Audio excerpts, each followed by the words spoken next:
All right, Wayne Alaroot with the great Bill O'Reilly. We do it on Mondays and Wednesdays. We also have Bill's Talking Points right here on Tuesdays on my show, and it's a great honor to have him on. You can always find Bill's opinions and his wisdom at BillO'Reilly.com, and I recommend you go there every day for the latest news and opinions. I do. And so without further ado, Bill O'Reilly, welcome to the show. Thanks, Wayne. I wanted to start with some news that was out this morning and also over the weekend. Two different things. Number one, over the weekend, I heard that food stamp use is down by 6.2 million Americans, which is saving the American taxpayer billions of dollars, thanks to President Trump, number one. And number two, that we heard this morning that border apprehensions are down by about 60% last month, the month of August, because of the deal Trump forced on Mexico. Seems to me like Trump's winning and he's doing a great job, but we're not going to hear that in the media tonight. Your thoughts? No, you won't hear any positive stories on Donald Trump from the network news or the two cable outfits that hate him.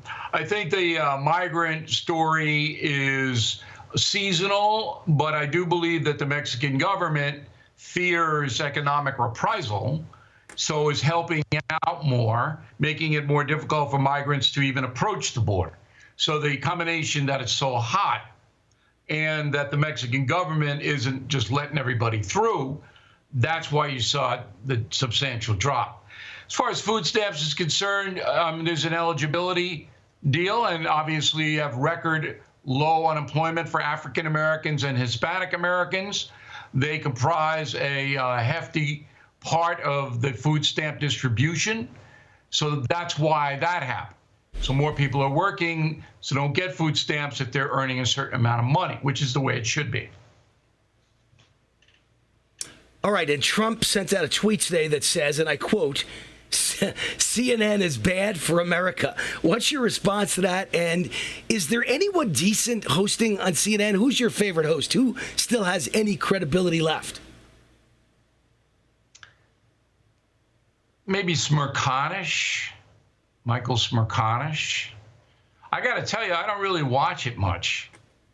It used to be they had breaking news coverage that was, decent because they have a lot of people all over the world. But I don't really learn anything watching CNN. I have to say I don't learn much from the others either. And if I'm going to sit there and watch a news program, I want to learn a little bit, right? I don't learn anything. Right. I watched an interview. Well, are they bad for America? Are they bad for America? I think they're boring for America. I saw what's his name this morning on Anthony, who's bad mouthing Trump now all over the place. Scaramucci. Yeah, Scaramucci. So he's on there, and I was just cruising around, and I see him, and I stopped. And he's being interviewed by the woman in the morning over at CNN, and I'm listening to them, and I'm going, all right, we get it. Anthony doesn't like Donald Trump. Why else is he there? Why is this happening? That's it. And there was no reason for it. There's no reason for the interview. Yeah. Right.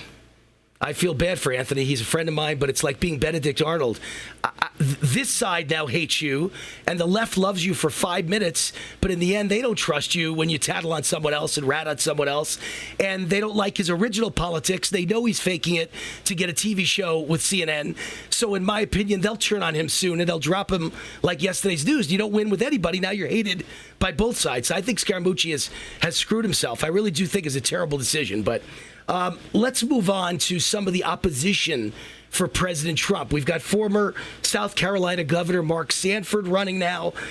Here's a guy that's talking about Trump's morals. And, of course, he left his job as governor without telling anybody to go on that trail in South America to take a hike with his girlfriend. I mean, does he have any moral standing? And how far will he go in the Republican primary?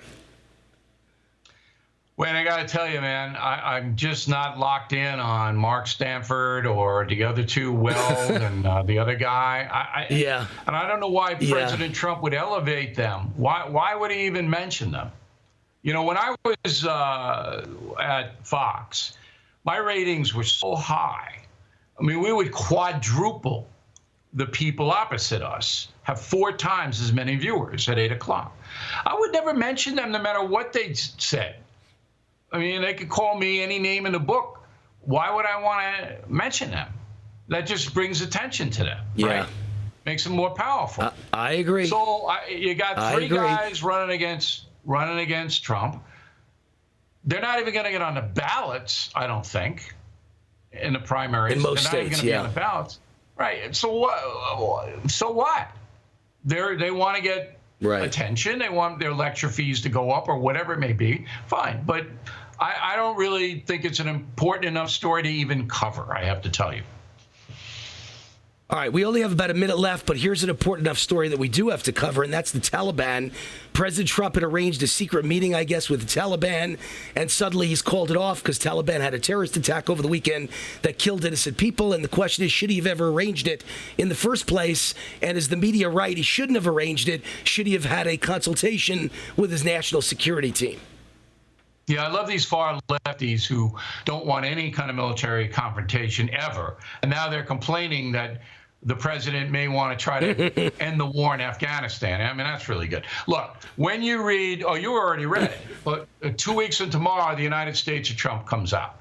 And you will understand why he talks to North Korea, why he would talk to the Taliban, all right? He's all about deal making. And if he thinks he can get a deal, he'll talk to the devil. Taliban may be the devil, all right? Now, I understand people not wanting to talk with terrorists or whatever, but that's not Donald Trump. He's a deal maker. He sees an opening. He thinks he might be able to get it. He's going to talk to him. I don't have any problem with that. I agree with you. I just think it's funny that liberals would complain about it when all they ever do is make peace with terrorists. What do you call the Iran Treaty? That's what it was, peace with terrorists. Very funny. All right, Bill, we got to run. Bill O'Reilly, the new book coming out, The United States of Trump. And first of all, thank you for sending a copy to me in advance. I started it on my airplane trip the other day, and it is a fabulous look at Donald Trump. I really appreciate it. Great read. Go to Amazon.com and get The United States of Trump by Bill O'Reilly. The guy sold millions and millions, got zillions of books. You want a copy of this one. Bill, thanks for sending me an advance copy. Okay, Wayne. See you soon.